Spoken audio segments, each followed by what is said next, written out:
नमस्कार दोस्तों, मैं हूं शिवकांत गौतम। स्वागत करता हूं आप सभी का शुद्ध मनोरंजन में। टीवी जगत की वापसी हुई, नए सीरियल भी आना शुरू हो गए हैं, नए सीरियल शूट भी होना शुरू हो गए, मतलब फ्रेश एपिसोड।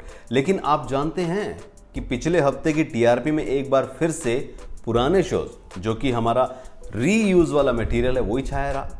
मैं इस शो में सिर्फ एक शो की बात करूंगा जो बहुत बुरी तरीके से पिट गया है। खतरों के खिलाड़ी सीजन 10, जो जब करंट चल रहा था उस वक्त पे बहुत भयंकर तरीके से इसकी टीआरपी आ रही थी। ये शो नंबर 1, नंबर 2 के पायदान पर बस ऐसे ऊपर नीचे होता रहा था।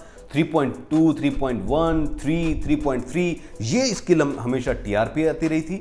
लेकिन कमाल की बात यह है कि जब ये फ्रेश एपिसोड आया, जिसका जिक्र मैंने आपको कहा था कि इस हफ्ते नहीं अगले हफ्ते इसकी टीआरपी आएगी, जब जरूर जिक्र करेंगे, तो जिक्र करते हुए अब मुझे शौक लग रहा है भाई।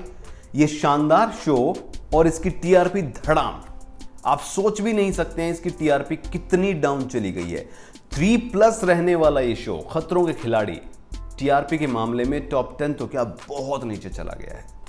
इसका नुकसान क्यों हुआ और इसकी टीआरपी क्या, चलिए आपको बताते हैं। रोहित शेट्टी का खतरों के खिलाड़ी सीजन 10, जो हमेशा नंबर 2, नंबर 3, नंबर 1 के बीच में अटका रहता था, कभी नीचे नहीं आता था, 3+ टीआरपी रहती थी, उसकी टीआरपी आई है 1.1। जी हां, सिर्फ 1.1। और इसकी वजह बना है इतना लंबा गैप, और इस गैप के दौरान जो ऑडियंस है उनका मूड चेंज होना, टेस्ट चेंज होना।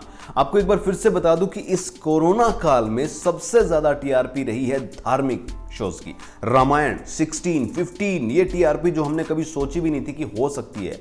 All time high TRP 16.7 Ramayana को मिली थी। उसके बाद उत्तर रामायण 12+ रहती थी। महाभारत जो थी बी आर चोपड़ा की, उसको करीब 5, 6, 7 तक टीआरपी मिलती थी। और जो अलग तरीके के शो थे, यानी कि जो नए एरा के महाभारत थे, श्री कृष्णा थे, उनको भी टीआरपी 2.5, 3 तक मिलती रही थी। रामायण दोबारा से लॉन्च हुई और महाभारत भी दोबारा से कलर्स पर आई, उनकी टीआरपी फिर से अच्छी रही।